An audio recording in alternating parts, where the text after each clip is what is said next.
Assalamualaikum warahmatullahi wabarakatuh. Kembali lagi di channel Berita Mistis. Untuk kisah kali ini masih melanjutkan dari kisah yang sebelumnya, sebuah kisah yang diambil dari KBM, kisah yang berjudul Teluh Pati Darah. Dan sebelum kita lanjut ke ceritanya, tekan dulu tombol like video ini dan jangan lupa tekan juga tombol subscribe channel ini.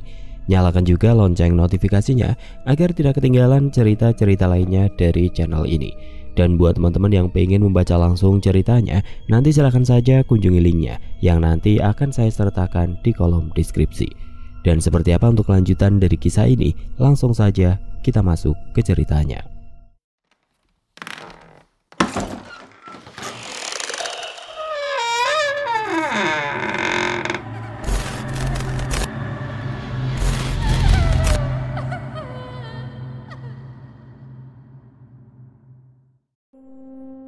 Tiwi terlihat sangat kelelahan sehingga beberapa kali ia menghentikan langkah jalannya.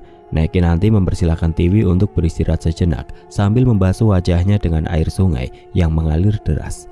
Sesekali Tiwi meraup air dengan telapak tangannya untuk ia minum. Sepanjang perjalanan Tiwi nampak kehausan. Setelah dirasa cukup istirahatnya, Tiwi dan Neki nanti meneruskan perjalanannya menuju villa.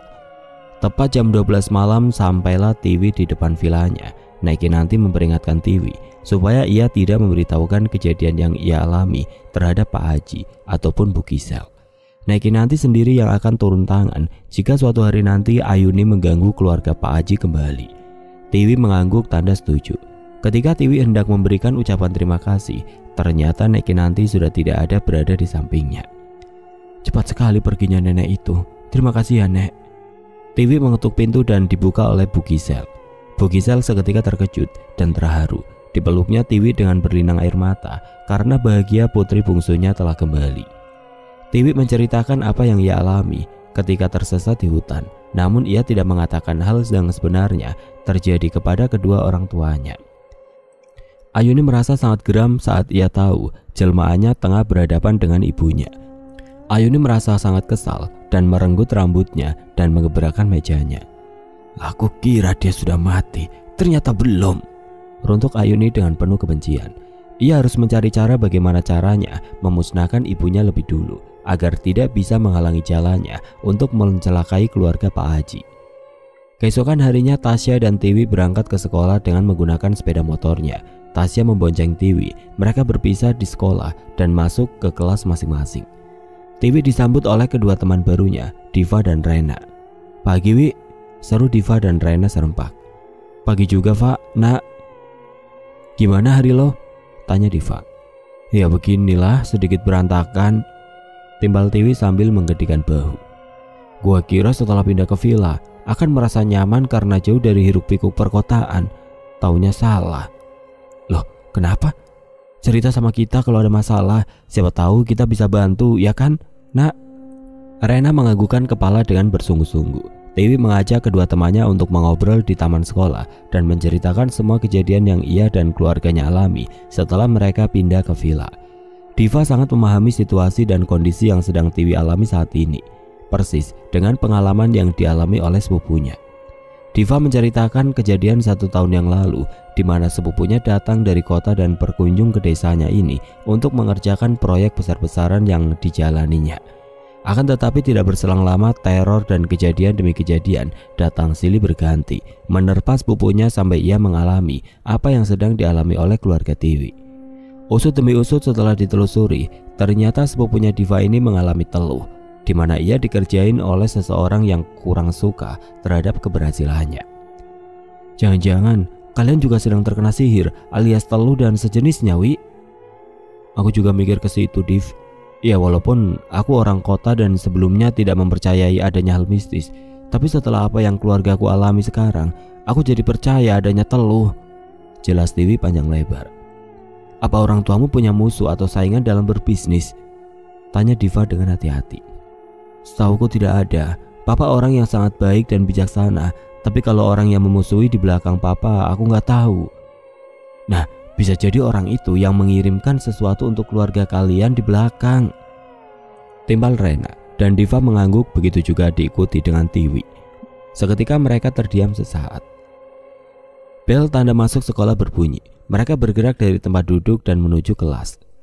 Kamu tenang aja, aku ada saudara yang bisa membantumu. Nanti akan aku perkenalkan dengan keluarga kalian, seru Diva sambil mengusap bahu Tiwi. Iya makasih Div. Di kelas Tasya ia masih melamun soal gulungan putih yang berdarah. Ia yakin kalau Tante Ayuni yang melakukannya kepada keluarganya. Tapi bagaimana membuat Ibu Gisel dan Pak Haji percaya kalau musuh sebenarnya adalah sahabat mereka? Tasya yakin selama ia masih tinggal di villa itu, Tante Ayuni masih terus melakukan teluh. Tasya, kamu jangan melamun, nanti kesurupan, seru ibu guru yang membuyarkan lamunan Tasya, yang kemudian segera menulis catatan yang ada di papan tulis. Soal gulungan kafan putih itu ia belum bicara dengan adiknya Tiwi. Ia segera merogoh gawainya di dalam tas dan segera membuka aplikasi hijau.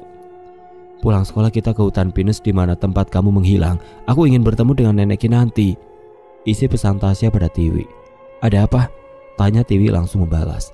Nanti aku ceritakan kalau pulang sekolah.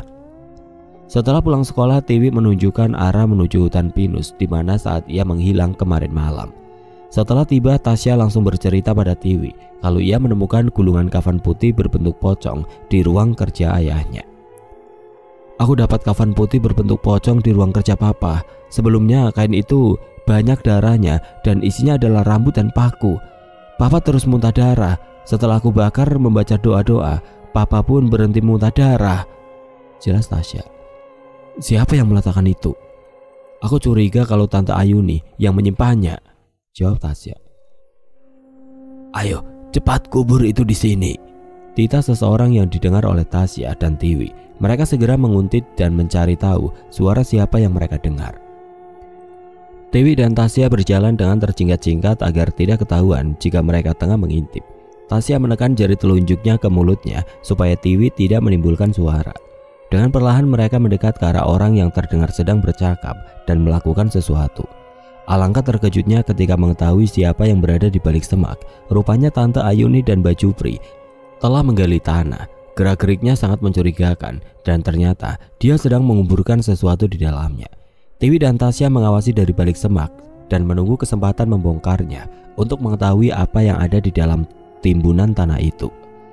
Gali dalam-dalam agar bila terkena hujan galian itu tidak timbul, titah Mbak Jupri pada Tante Ayuni. Mbak Jupri sambil membacakan mantra-mantra dan membakar dupa di depan galian tersebut. Benda yang dikubur itu dimasukkannya dengan satu botol air wangi dan Tante Ayuni berkomat-kamit membacakan doa, kemudian dikuburnya. Setelah selesai, kini sudah saatnya Tante Ayuni dan Mbak Jupri pergi meninggalkan tempat itu. Mereka pergi dengan hati-hati karena takut ada yang mengintipnya. Tasya menuntun Tiwi untuk mendekat ke arah timbunan tanah tersebut dan kemudian menggalinya, sesuatu yang sudah dikubur oleh Ayuni bersama-sama. Betapa terkejutnya ketika apa yang mereka temukan di dalamnya ialah seonggok kain kafan boneka telu dan juga paku. Lihat kak, apa ini? Pekik Tiwi seraya menutup mulut. Ini kain kafan dek, dan di dalamnya ada boneka juga paku dan jarum. Astaga. Untuk apa Tante Ayuni melakukan semua ini kak? Kita bakar lagi saja dek, di belakang rumah, seru Tasya dengan tegas. Tiwi mengangguk, sedangkan Tasya membawa barang tersebut dengan membungkusnya menggunakan kresek dan menyimpannya di dalam jok motor. Akhirnya Tiwi dan Tasya pulang ke villa. Dengan terburu-buru kedua anak tersebut mengeluarkan bungkusan tadi dan membakarnya di belakang rumah. Asap mengepul dengan tercium aroma dupa terbakar sebab wangian yang ada di kafan tersebut membuat sang ibu turun untuk melihat apa yang sedang terjadi. Bu Gisel mengira ada kebakaran di belakang rumah, namun setelah melihat apa yang terjadi, Bu Gisel nampak terkejut sebab didapati kedua anak gadisnya tengah membakar sesuatu. Apa yang kalian lakukan di sini, Tasya, Tiwi? Kita... Belum sempat Tasya menjelaskan, Bu Gisel langsung memotong pembicaraan anaknya. Apa yang kalian bakar itu? Bukan apa-apa, Mah. Kami sedang membakar sampah bekas tadi praktek di sekolah, tutur Tiwi berbohong. Akhirnya ucapan Tiwi dipercayai oleh Bu Gisel meskipun ia masih mencoba mencium aroma dupa tidak sedap. Ibu Gisel segera mengajak kedua anaknya untuk ngasup. Hari sudah sore.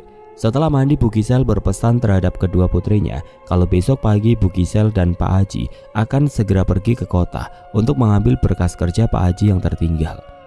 Awalnya Tasya dan Tiwi keberatan, tapi setelah orang tuanya meyakinkan, akhirnya mereka menurut juga.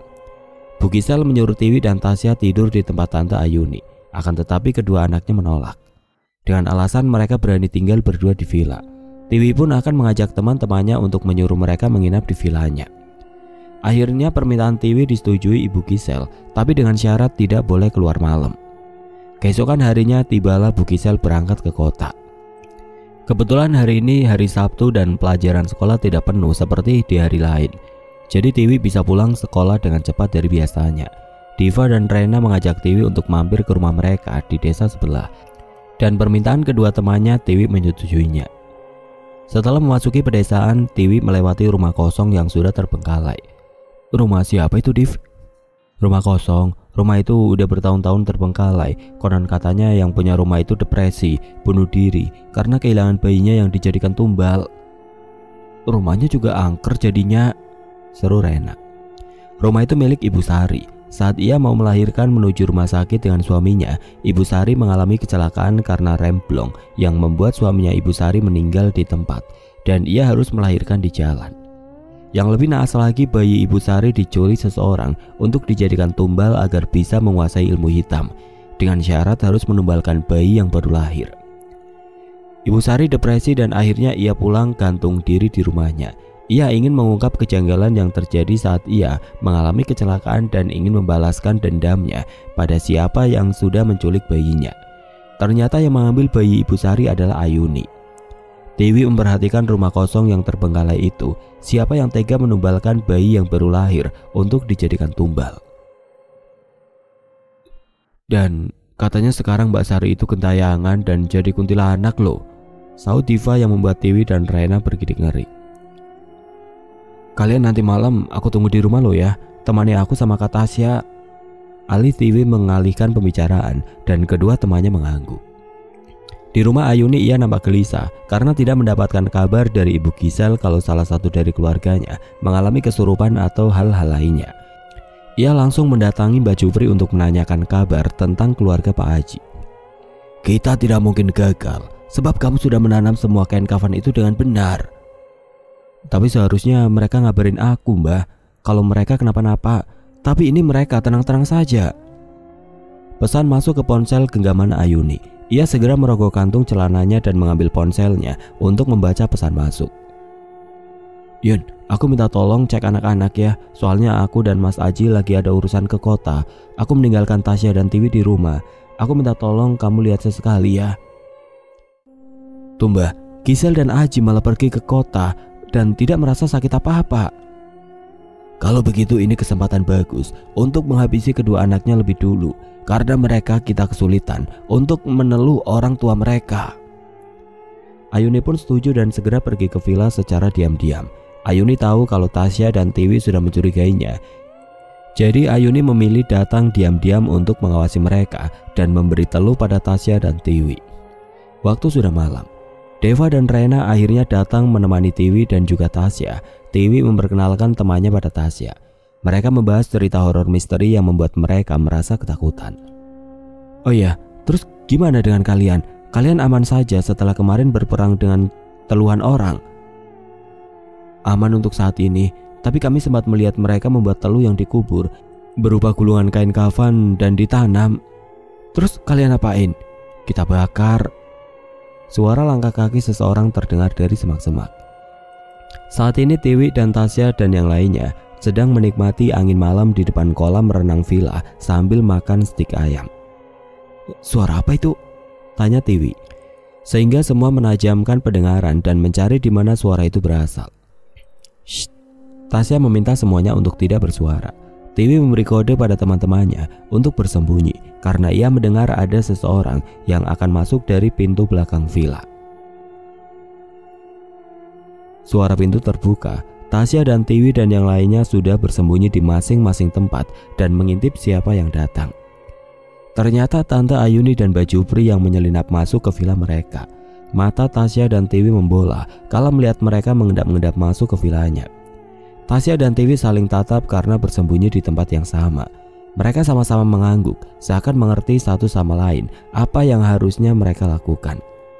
Mereka langsung keluar dari tempat persembunyian dan mengikuti kemana Tante Ayuni dan Mbak Jupri pergi. Mereka juga memberi kode pada teman mereka untuk keluar dari tempat persembunyian. Mereka menyusun sebuah rencana agar Tante Ayuni gagal melakukan misinya kali ini. Tante Ayuni menuju kamar Pak Haji dan Ibu Gisel untuk membacakan mantra teluh yang akan mereka simpan di kamar orang tua Tasya dan Tiwi. Tiba-tiba saja mereka dikagetkan oleh anak-anak yang tiba-tiba muncul di belakang. "Maling! Maling!" Teriak serempak 4 sekawan itu membuat Tante Ayuni dan Mbak Jupri melonjak kaget. Tasya dan yang lainnya sudah membawa masing-masing benda untuk memukul maling seperti sapu, kain pel, saji besi, dan teflon. Ini Tante sama Mbak Jupri!" teriak Ayuni coba menghentikan mereka semua sampai mereka berhenti dan pura-pura bengong. "Oh, Tante Ayuni sama Mbak Jupri. Kami kira maling karena masuk tanpa permisi, nyelonong saja dan langsung ke kamar Mama dan Papa," sindir Tiwi yang membuat Tante Ayuni jadi gelagapan. "Tante Ayuni ini dengan saya mau usir roh jahat diam-diam," saut Mbak Jupri. "Loh, kan makhluk halus bisa lihat kita mau ngapain. Namanya saja tidak kasat mata, masa kalian ngedap-ngedap kayak maling?" pekik Tasya yang membuat Tante Ayuni semakin kebingungan. "Wah, ini Mbak Jupri ya? Aku tuh mau banget loh ketemu sama Mbah, aku fans banget," seru Diva pada Mbak Jupri yang mendelik kebingungan dan memasang wajah senang. "Ah, masa sih ngefans?" "Iya Mbah, kan Mbah terkenal tukang teluh kan, keren loh Mbah, aku mau nelu orang yang bikin aku sakit hati, bisa nggak Mbah?" jawab Diva yang membuat mata Mbak Jupri membola. Saya bukan dukun teluh, tapi saya yang mengobati orang yang terkena teluh," jawab Mbak Jupri gugup. Mbah kan dukun, Mbak bisa meramal nggak?" tanya Rena yang membuat Mbak Jupri menepuk jarinya dan membuat Tante Ayuni memijat pelipis matanya. Mbak Jupri melirik ke arah Ayuni dan ia mengangguk agar mereka tidak dicurigai. Ya bisa dong, gampil." Tiwi dan Tasya mengedipkan mata memberi kode. Rena dan Diva juga menggandeng Mbak Jupri menuju ruang tamu. "Ayo Mbah, ramalkan aku dan pacar aku." Rena menarik tangan Mbak Jupri sampai ke ruang tamu dan Tante Ayuni mengekori sebab Tasya dan Tiwi mengawal dari belakang. Kenapa sih malah ribut sama anak-anak begini?" rutuk Ayuni dalam hatinya. "Mbah, ramalkan aku sama pacar aku namanya Bima. Zodiak dia itu Leo, kalau aku Capricorn. Kira-kira cocok nggak?" tanya Rena dan Mbak Jupri pura-pura menerawang. "Leo itu ikan ya?" ucap Mbak Jupri. "Mbah, katanya dukun, masa zodiak nggak tahu? Leo itu singa." "Ikan mah Pisces." "Oh iya." Rasanya ingin menjerit dan lari dari jeratan anak-anak saja. "Kamu cocok sama Bima, tapi kamu jangan bawel dan banyak mengekang, ntar Bimanya kabur," saut Mbak Jupri menjawab asal pada Rena. "Perasaan aku nggak bawel Mbah, punya nomornya aja belum. Sebenarnya dia bukan pacar, cuma terus aja gitu, belum jadian. Aku ngaku aja." Rena tertawa membuat Mbak Jupri gregetan. "Bagaimana sih? Masa nggak tahu kalau Rena sama Bima belum jadian?" Diva langsung menonyor kepala si dukun. Tiwi dan Tasya tertawa terbahak melihatnya. Iya kan saya hanya meramal zodiaknya." "Anak-anak tidur ya, udah mau tengah malam loh," tita Tante Ayuni pada anak-anak. "Tunggu dulu Tante, kita masih mau ngeramal nih," saut Tiwi yang membuat Ayuni memincingkan mulutnya karena kesal kemudian memasang senyuman palsu. "Tapi kalian harus sekolah." "Besok hari Minggu Tante," saut Tasya yang membuat Tante Ayuni merasa buntu karena tidak ada alasan untuk membuat mereka tertidur. "Oh iya, aku mau cerita nih guys soal gulungan kafan yang aku temukan di galian hutan pinus," seru Tiwi yang membuat Tante Ayuni dan Mbak Jupri mendelik ketakutan. "Wah, apa itu? Gulungan apa?" "Kok bisa bentuknya kayak pocong ya?" tanya Diva. "Iya, niatnya mau nguburin kucing mati, malah dikagetin sama kayak gitu," tutur Tiwi menimpali dan Tasya mengangguk. Tante Ayuni dan Mbak Jupri ketakutan. "Terus mana gulungannya? Kalian apakan?" tanya Tante Ayuni penasaran sebab ia takut kalau gulungan yang mereka dapatkan malah dibuang sembarangan. "Kita bakar," jawab Tiwi, membuat Tante Ayuni dan Mbak Jupri saling tatap. Pantas saja tidak bereaksi sebab mereka menemukannya. "Emang kayak gitu tuh untuk apa sih Mbah? Bahkan dukun jadi pasti tahu lah ya," tanya Rena pada Mbak Jupri. Mbak Jupri menelan salivanya. Ia bingung menjawab apa sebab ia takut salah bicara. Tidak tahu, gunanya banyak tergantung orang yang meniatkannya untuk apa. Udah kalian tidur ya. Kalau kalian menemukan hal aneh begitu, berarti di sekitar sini banyak hantunya dan banyak yang pakai sihir. Kalian hati-hati dan jangan tidur larut. Tante Ayuni memerintah mereka lagi untuk segera tidur untuk mengalihkan pembicaraan. Tante, kita ini mau party. Mbak Jupri di sini aja ya. Soalnya masih ada sekitar 10 orang lagi yang mau kesini dan aku bakalan rekomendasikan Mbak Jupri untuk meramal mereka. Pasti seru, ujar Diva. Wah iya, Mbah, aku setuju, sahut Tasya. Oke, kita tahan Mbak Jupri di sini. Kita party sekalian main ramalan, sorak Tiwi. Anu Yun, kita kan ada job mau sembuhin orang sakit di kampung sebelah ya Yun. Kayaknya kita nggak bisa lama di sini. Dali Mbak Jupri yang mengajak Tante Ayuni untuk pulang. Iya, kalian kalau mau party ya udah lanjut aja ya. Mbak nggak seru ah. Besok-besok aku akan bawa teman ke sini. Kan kata Tiwi, Mbah hampir tiap hari ke sini. Iya, kalian ke sini saja tiap hari. Mbak Jupri selalu ada, sahut Tasya dengan tatapan sinis ke arah Tante Ayuni yang sudah memasang raut kesal.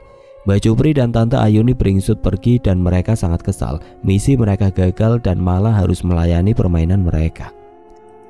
Tiwi, Tasya dan kedua temannya tertawa terbahak melihat Tante Ayuni dan Mbak Jupri pergi dengan rasa kecewa karena misi yang akan mereka luncurkan itu gagal. Mereka saling bersulang karena berhasil mengusir dukun telu dan tante menyebalkan itu hanya karena kekonyolan mereka. Bagus, kerja bagus, malam ini mereka gagal, seru Tiwi setelah tertawanya habis terbahak. Konyol banget sih, dia langsung menjelma jadi dukun zodiak. Siapa dulu dong, Rena gitu loh. Tapi gimana kalau mereka datang lagi, Wi? Tiwi dan Tasya langsung berpikir cara apa yang bisa membuat Tante Ayuni akan menyerah. Karena mereka tidak punya kekuatan apapun yang bisa mencegah perbuatan keji Tante Ayuni dan Mbak Jupri. Yang bisa menyelamatkan kita cuma Nek Kinanti, ibunya Tante Ayuni, sahut Tiwi. Memangnya dia di mana? Entah, setiap dia habis menolong kami, dia langsung menghilangkan jejak begitu saja, jawab Tiwi yang membuat suasana menjadi hening. Sial, umpat Mbak Jupri sambil memukul batang kayu pinus, merasa hilang harga dirinya di tangan anak-anak yang sudah mempermainkannya. Kenapa bisa banyak bocah di rumah si Aji? Tutur Mbak Jupri. Aku juga kurang tahu, si Gisel tidak memberitahuku kalau ada anak-anak di rumahnya. Ditaruh di mana wajahku ini? Bisa-bisanya aku dikerjain bocah-bocah tengik itu, umpat Mbak Jupri yang meraup kasar wajahnya. Sudahlah, masih ada waktu lain, Mbah. Kita kerjakan di lain waktu saja. Kau harus ingat, Yun, ini malam purnama dan akan segera berakhir. Kau harus ingat sama perjanjian kamu. Iya, tentu saja aku tidak melupakannya.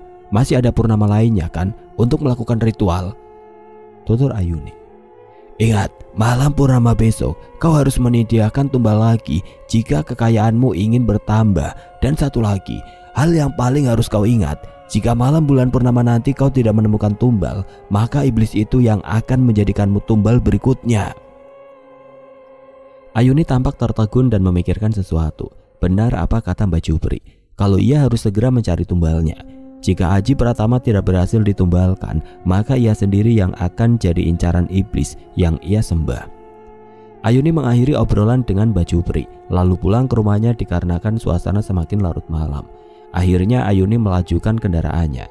Di perjalanan Ayuni nampak melamun berpikir keras tentang apa yang Mbak Jupri katakan tadi, sampai tanpa sengaja ia menabrak sesuatu. Brak!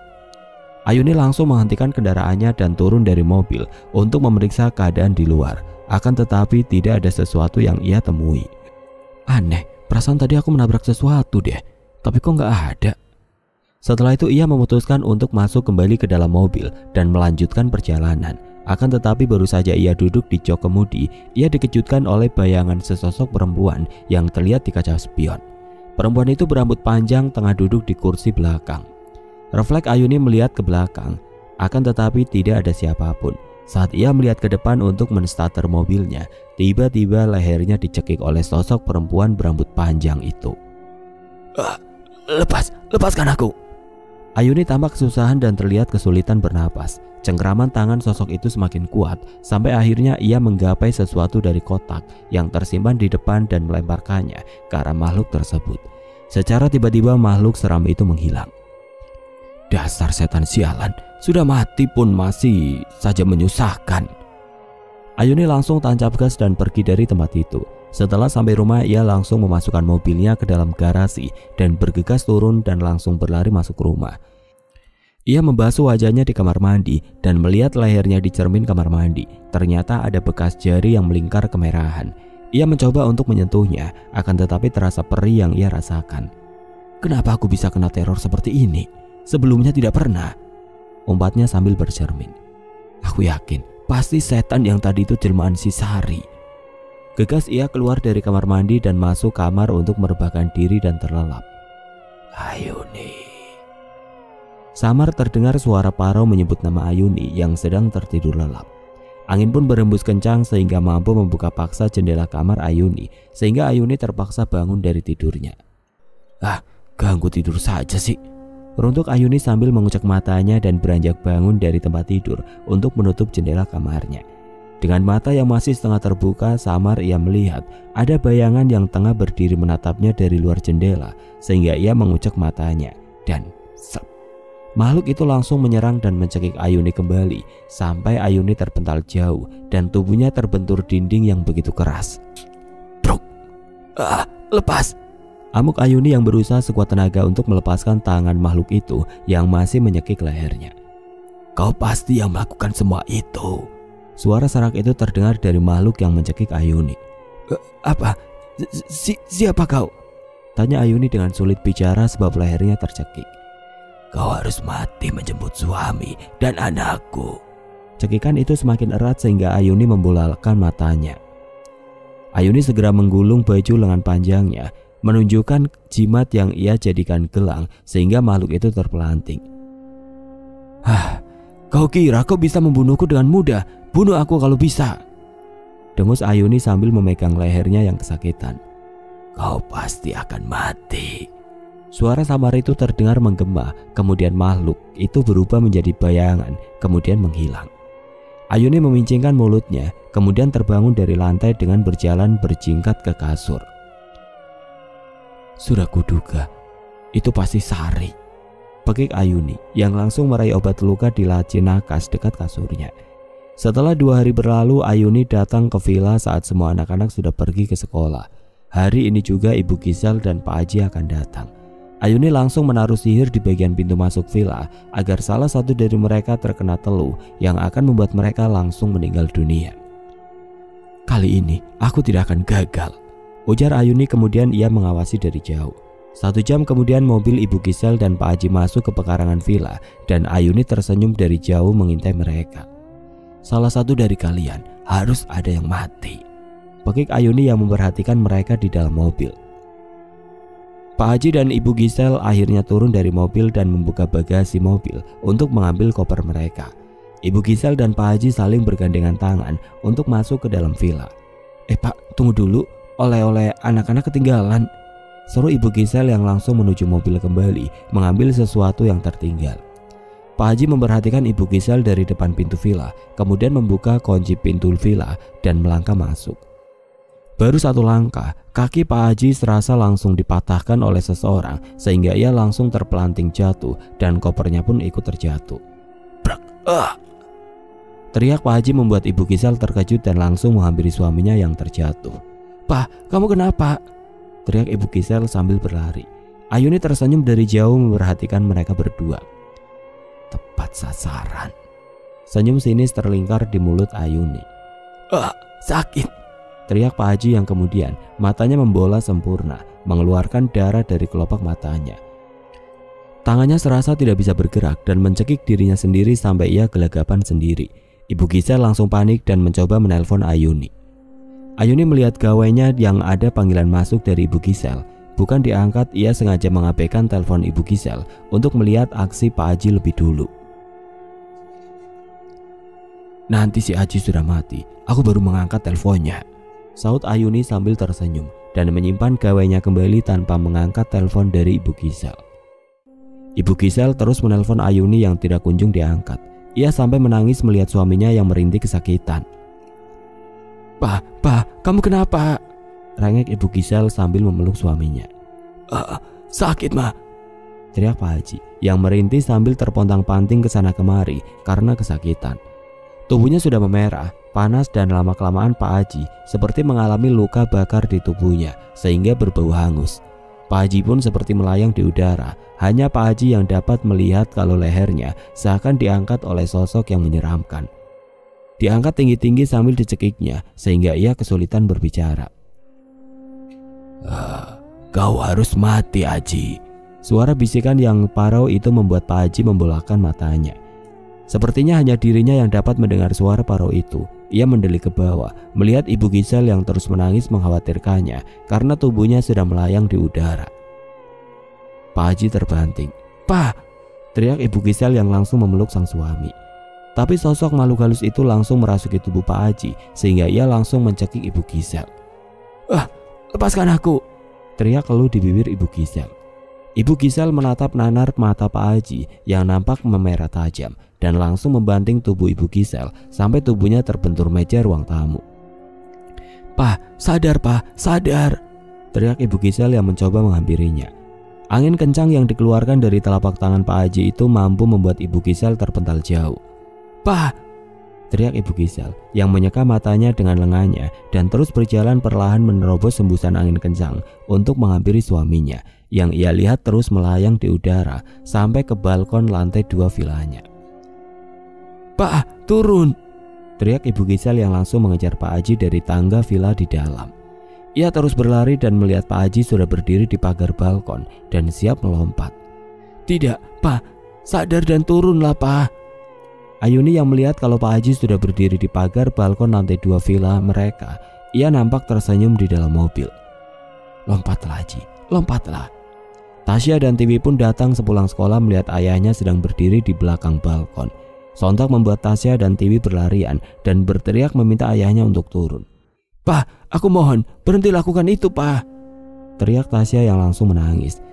Kakinya seakan terpaku di tempat karena tubuhnya gemetar melihat ayahnya akan melompat. Tiwi hanya terdiam. Melihat tatapan sang ayah bukanlah ayahnya, melainkan ada sosok yang merasuki ayahnya. "Lompat, Haji!" runtuk Ayuni di dalam mobil karena tidak sabar membuat Pak Haji mengakhiri hidupnya.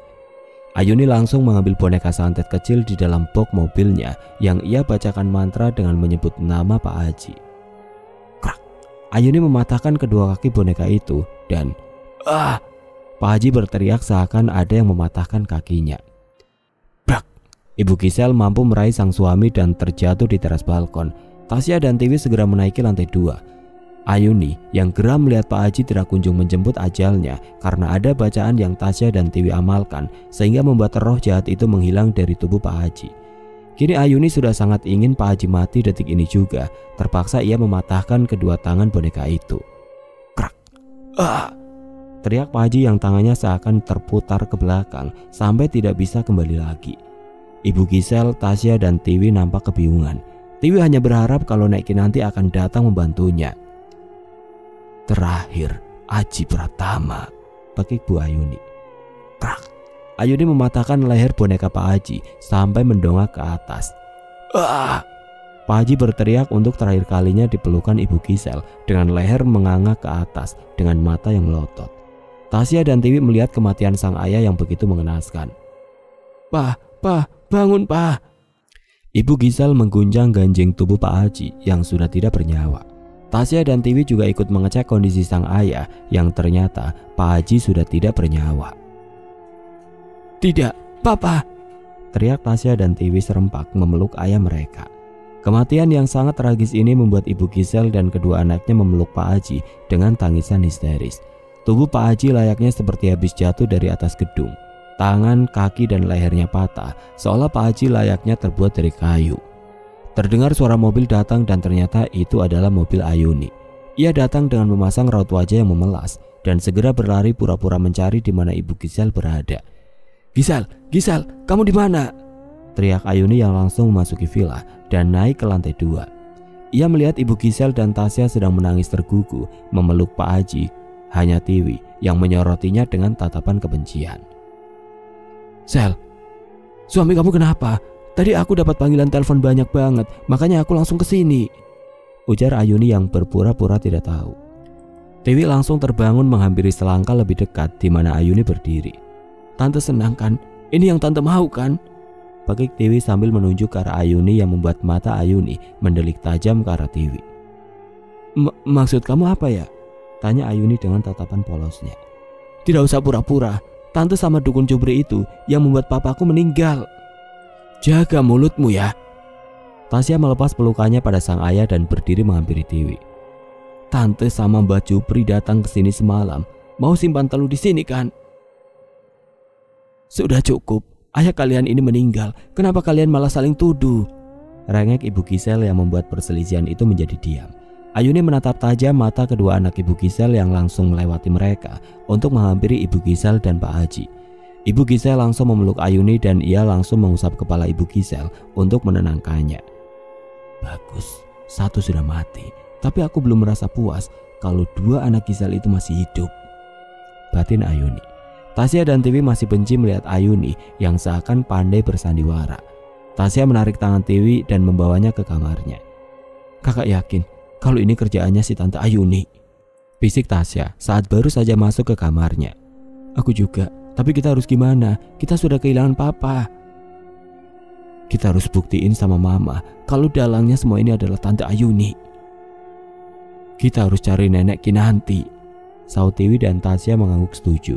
Pak Haji akhirnya dimakamkan di dekat halaman villa. Saat di pemakaman, Tiwi sekilas melihat Nek Kinanti yang sedang mengumpat di belakang pohon pinus. Tiwi langsung menyenggol bahu Tasya dan saat Tasya menoleh, ia melihat lirikan mata Tiwi yang menyuruhnya melihat ke arah pohon pinus. Tasya juga melihat kalau ada Nek Kinanti yang memperhatikan mereka dari jauh.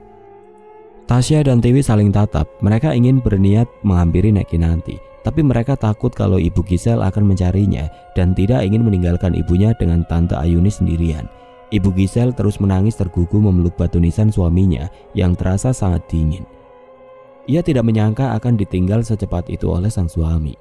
Tiwi dan Tasya pun menitikkan air mata mereka merangkul sang ibu untuk menguatkannya, mengusap pundak ibunya agar bisa berusaha tabah dan ikhlas.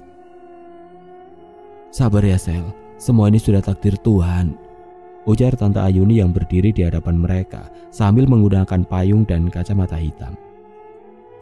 Tiwi dan Tasya menatap Tante Ayuni dengan sinis. Mereka tahu saat ini Tante Ayuni sedang berbahagia karena ia berhasil membuat Pak Haji meninggal dunia. Berita tentang meninggalnya Pak Haji dengan secara tragis dan misterius menghebohkan warga satu kampung yang berada di dekat villa tempat tinggalnya. Warga berbondong-bondong mendatangi kediaman Pak Haji untuk mengucapkan bela sungkawa setelah acara pemakaman selesai dan akan mengadakan acara tahlil. Banyak yang berbincang, bercakap, dan bahkan bertanya kenapa kematian Pak Haji begitu sangat tragis. Oke teman-teman, sampai di sini dulu ceritanya. Nantikan kelanjutan kisah ini di video berikutnya. Agar tidak ketinggalan, klik tombol subscribe channel ini dan nyalakan lonceng notifikasinya. Wassalamualaikum warahmatullahi wabarakatuh.